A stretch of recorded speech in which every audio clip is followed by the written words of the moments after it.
नमस्कार साथियों, Naira education institute में आपका हार्दिक स्वागत है। मैं प्रोफेसर महेंद्र सर आज आप लोगों को टेट सीटेट एग्जाम के संदर्भ में राष्ट्रीय पाठचर्या की रूपरेखा, जिसे एनसीएफ बड़ा चर्चित नाम है, एनसीएफ नेशनल करिकुलम फ्रेमवर्क के नाम से जाना जाता है। तो साथियों, इससे संबंधित आपके परीक्षा में प्रश्न पूछा जा सकता है। जो ऑफलाइन परीक्षा 20 अगस्त को आपका सीटेट का एग्जाम होने जा रहा है, तो मैं इससे संबंधित कुछ चुनिंदा प्रश्नों को लेकर के आया हूं। मुझे आशा और विश्वास है कि यदि आपके परीक्षा में एनसीएफ 2005 से क्वेश्चन आता है तो आप इसे निश्चित रूप से सही उत्तर दे करके अपना नंबर बढ़ाने का प्रयास करेंगे और सफल होंगे। तो साथियों, आज इस बात की और खुशी है कि जो मेरा हाथ डैमेज था, अब इसमें सुधार हो रहा है और अब मैं आज का जो प्रोग्राम है एनसीएफ 2005 को लेकर के जो आया हूँ, इसकी लेखनी जो है कि अपने दाहिने हाथ से जो है कि कर रहा हूँ। तो साथियों, आज आपने जो पढ़ने के लिए मेरे पास समय दे रहे हैं, इसके लिए आपको हार्दिक शुभकामनाएं, हार्दिक बधाई। और मैं चाहूँगा कि आप जितने भी साथी मेरा वीडियो देख रहे हैं, कृपया करके जो है कि इस अपने चैनल नायरा एजुकेशन इंस्टीट्यूट को लाइक व सब्सक्राइब कर दें और एक छोटा सा कमेंट वीडियो के अंत में ज़रूर देंगे कि आपको वीडियो कैसा लगा। तो साथियों, ज़्यादा देर न करते हुए अब सीधे सीधे एनसीएफ 2005 के जो चुनिंदा प्रश्न हैं, इन प्रश्नों के तरफ आपको लेकर के चलते हैं। साथियों, पहला क्वेश्चन इसका है कि एनसीएफ 2005 के आयोजक व प्रकाशक, एनसीएफ 2005 के आयोजक, इसका आयोजन करने वाले कौन है, प्रकाशक कौन है? तो साथियों, आपसे परीक्षा में पूछा जा सकता है कि एनसीएफ 2005 का प्रकाशन किसके द्वारा किया गया है, आयोजक कौन है?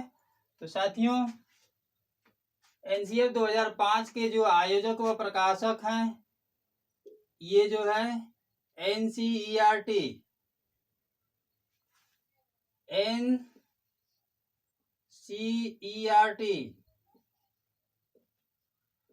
नई दिल्ली,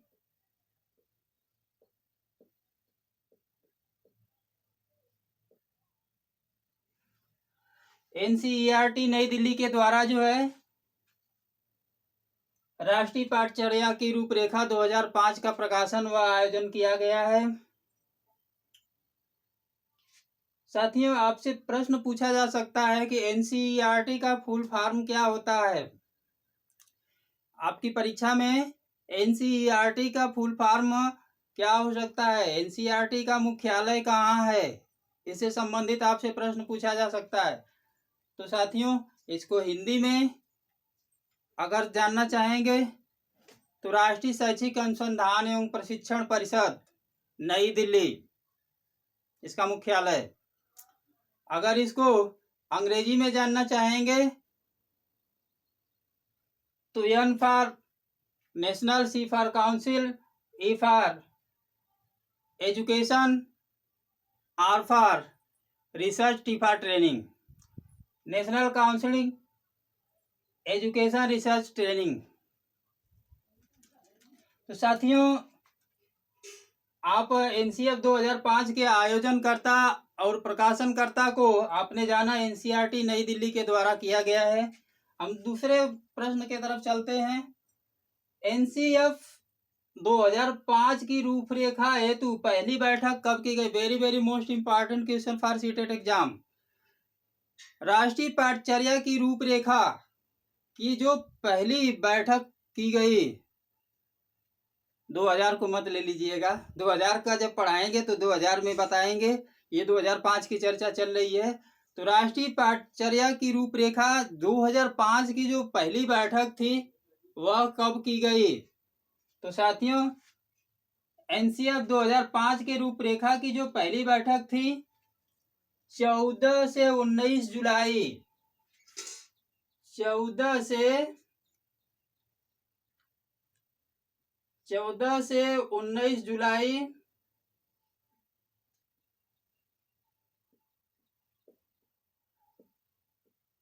2004 में, 14 से 19 जुलाई 2004।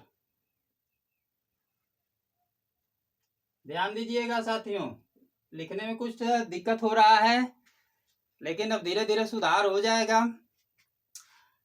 एनसीएफ 2005 की जो रूपरेखा तैयार की गई उसकी पहली बैठक 14 से 19 जुलाई 2004 को की गई साथियों। ये आपसे परीक्षा में पूछा जा सकता है, 14 से 19 जुलाई 2004 में। अगला क्वेश्चन है, एनसीएफ 2005 के प्रारंभ में राष्ट्रीय पाठचर्या की रूपरेखा जब तैयार की गई 2005 की, तो उसके प्रारंभ में एक निबंध छपा गया था। वह निबंध रविंद्रनाथ टैगोर ने, परीक्षा में पूछा जा सकता है साथियों कि राष्ट्रीय पाठचर्या की रूपरेखा एनसीएफ 2005 के जो तैयारी की गई थी उसमें जो है कि एक निबंध लिखा गया था, किसके द्वारा लिखा गया था? तो साथियों ये उत्तर होगा रविंद्रनाथ टैगोर। उस निबंध का नाम क्या था? ऐसा प्रश्न पूछा जा सकता है। यहाँ पे मैंने प्रश्न भी बनाया है कि एनसीएफ 2005 के प्रारंभ में छपा रविंद्रनाथ टैगोर का निबंध क्या था, उसका नाम क्या था? तो साथियों उस निबंध का नाम था सभ्यता और प्रगति।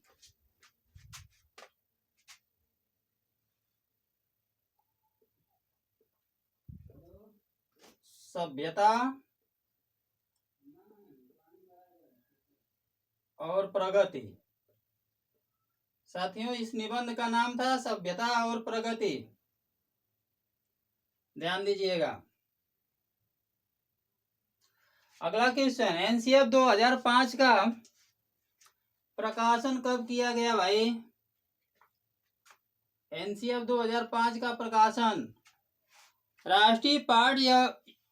राष्ट्रीय पाठचर्या 2005 की जो रूपरेखा तैयार की गई वह कब जो है कि प्रकाशित की गई? साथियों ये राष्ट्रीय पाठचर्या 2005 की रूपरेखा जो तैयार की गई इसका प्रकाशन जो है मई का महीना 2006 में, 2006 में। अगला क्वेश्चन, एनसीएफ 2005 के अध्यक्ष कौन थे और इसमें कुल कितने सदस्य थे? एनसीएफ 2005 के अध्यक्ष कौन थे और इसमें कुल कितने सदस्य बताए गए हैं? तो साथियों एनसीएफ 2005 के जो अध्यक्ष थे ये थे, यशपाल का नाम सुने हैं? यशपाल महोदय, यशपाल महोदय ये जो थे अध्यक्ष थे।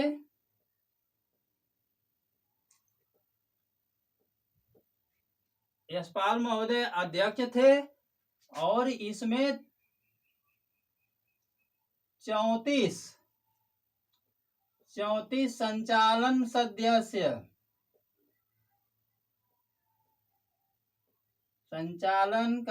सदस्य थे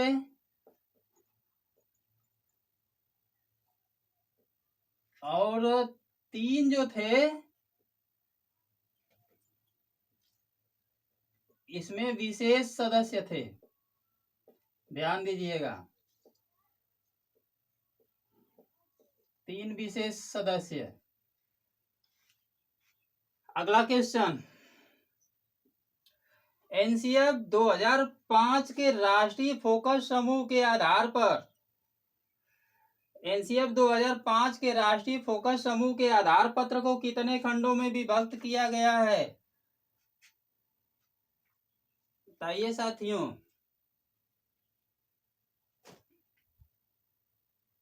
साथियों, ये जो है एनसीएफ 2005 के राष्ट्रीय फोकस समूह के आधार पत्र को 21 खंडों में विभक्त किया गया है। और एनसीएफ 2005 की पाठचर्या को कितनी अवधारणाओं से जोड़ा गया है? तो ये साथियों 5 अवधारणाओं से जोड़ा गया है। और अंतिम प्रश्न है, एनसीएफ 2005 के निर्माण में कुल कितनी संस्थाओं ने सहयोग व परामर्श दिए हैं? एनसीएफ 2005 के निर्माण में कुल कितनी संस्थाओं के द्वारा जो है कि सहयोग व परामर्श दिया गया है? तो साथियों, एनसीएफ 2005 के निर्माण में कुल जो है कि 30 संस्थाओं के द्वारा जो है सहयोग व परामर्श दिया गया है। तो साथियों, आज के इस वीडियो में मुझे बड़ी खुशी हो रही है कि आज 24 मई को मेरे हाथ में चोट लगी थी। आज 24 मई के बाद से पहली बार जो है कि दाहिने हाथ से लिख करके आपको वीडियो देने में समर्थ हो पाया हूं। और मैं आशा और विश्वास करता हूं कि तेजी से मेरा स्वास्थ्य सुधार हो जाता है। तो आपका इसी तरह से सहयोग करता रहूँगा। तो साथियों, आज के वीडियो में आपने एनसीएफ 2005 को पढ़ा, जिसको नेशनल काउंसिल फ्रेमवर्क के नाम से जाना जाता है। एनसीएफ 2005 के आयोजक और प्रकाशक जो है एनसीईआरटी नई दिल्ली। इसका जो है पहली बैठक जो है 14 से 19 जुलाई 2004 में की गई। एनसीएफ 2005 के प्रारंभ में छपा रविन्द्रनाथ टैगोर का निबंध सभ्यता और प्रगति रही। इसका प्रकाशन जो है एनसीएफ 2005 का प्रकाशन जो है मई का महीना 2006 ईस्वी में किया गया। एनसीएफ के अध्यक्ष जो है कि यशपाल महोदय जी थे। इसमें 34 संचालन सदस्य और 3 विशेष सदस्य रहे हैं। एनसीएफ 2005 के राष्ट्रीय फोकस समूह के आधार पत्र को 21 खंडों में विभक्त किया गया है। और एनसीएफ 2005 की पाठचर्या को 5 अवधारणाओं से जोड़ा गया है तथा इस एनसीएफ 2005 के निर्माण में जो है 30 संस्थाओं के द्वारा सहयोग और परामर्श दिया गया है। तो साथियों, आज के वीडियो में यहीं तक। अगले वीडियो के साथ हम फिर जल्द ही प्रस्तुत होंगे। तब तक के लिए नमस्कार, जय हिंद।